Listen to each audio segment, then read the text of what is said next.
In this episode, we are exploring the resize tool inside the image editor.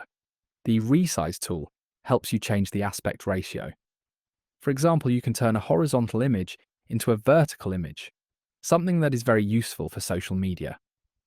You can start by opening the image editor and uploading an image from your laptop. Or, if you already have an image in history, you can click on it and select Edit Image from the bottom right corner. Both options take you to the same editor. Inside Edit Image, you will find the Resize tool. This tool works in two main ways. You can create more space around the image, allowing the model to generate new content, or you can simply crop the existing picture to fit a different aspect ratio. You can drag the edges outward, upward, or downward to create more space around the subject. As you do this, grey areas may appear around the borders. These sections represent parts of the scene that don't exist yet, and Resize gives you full control over what will happen in those areas. If you leave the prompt box empty, the model will generate the missing areas automatically.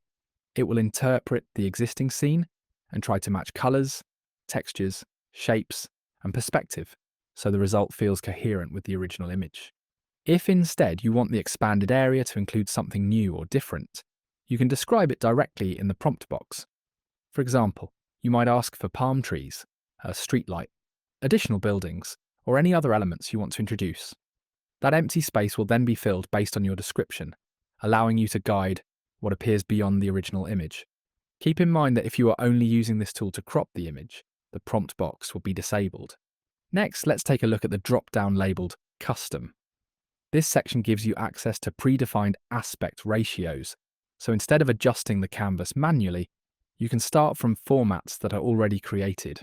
You can choose between expand and crop. When you select one of the predefined ratios, the image adjusts automatically, and you can reposition it by dragging until the framing feels right. Once you have the dimensions you want, remember to click the button on the right to apply the crop. If the adjustment is made only within the existing image, this action has no cost because the model is not creating anything new. But if you added extra space for the model to fill, you will see a credit value appear on that same button. This is because expanding the image requires a new generation. Next to the ratio selector, you will also find the Reset button.